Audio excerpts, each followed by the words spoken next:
1981 জন হচ্ছে জাতীয় সংসদ নির্বাচনে অংশগ্রহণ করলেন, নারী করেছেন 86 জন। কেন পারল না? 1981 জনের মধ্যে 7 জন নারী নির্বাচিত হয়েছেন। আমাদের প্রায় মানে একটা বিরাট বহন নিয়ে আমাদের মন্ত্রী পরিষদ গঠিত হয়েছে, সেখানে 3 জন মাত্র নারী আছে।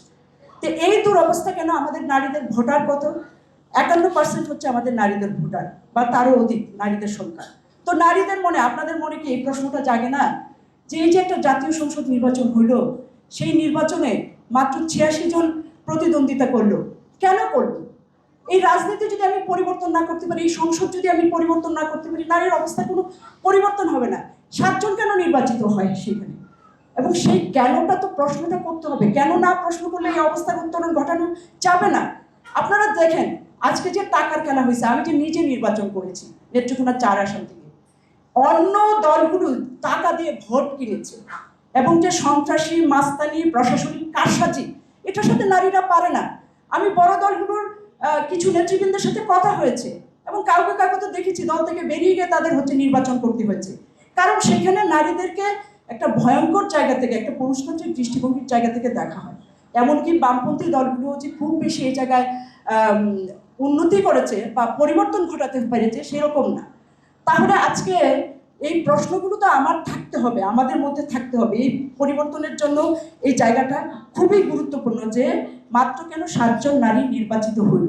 এই সংসদ আবার সংরক্ষিত, যেটা আমরা সরাসরি ভোটের কথা দাবি করছি দীর্ঘদিন ধরে, নারীদের 50টা সংরক্ষিত আসন আছে। এই 50 জনকে কারা নির্বাচিত করবেন? এই যে পুরুষ, অধিকাংশ পুরুষরা যে নির্বাচিত হয়েছেন এমপি, তারাই নির্বাচিত করবেন, এবং তারা অধিকাংশ এমপিরাই কিন্তু ভয়ঙ্কর পুরুষতান্ত্রিক দৃষ্টিভঙ্গি সম্পন্ন। 2-1 জন হয়তো, 2-4 জন হয়তো রেশনাল বা একটু যৌক্তিক, একটু নারীদের পক্ষে সংবেদনশীল লোক পাওয়া যাবে। তাহলে এই যে সরাসরি নির্বাচন হচ্ছে না, নারীদেরকে একটা সংসদে পরিচালনা করবে, সেইখানেও নারীদেরকে নির্বাচিত করতেছে পুরুষরা, এবং কারা? কোন পুরুষরা? যারা পুরুষতান্ত্রিক ভয়ঙ্করভাবে তারাই নির্বাচিত করছে।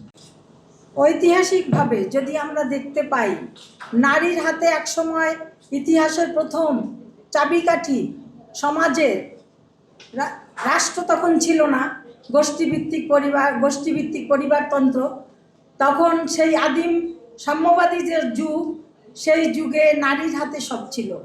নারীর হাতে, নারী গৃহ তৈরি করত, নারী কৃষিকাজ করত, নারী পরিবার প্রতিপালন করত না। তখন কোনো বৈষম্য ছিল না পুরুষের উপর বা নারীর উপর। নারী পুরুষের উপর কোনো বৈষম্য আরোপ করেনি। নারী নিজে প্রচণ্ড পরিশ্রম করত, সমাজটাকে চালিয়ে নিয়ে যেত।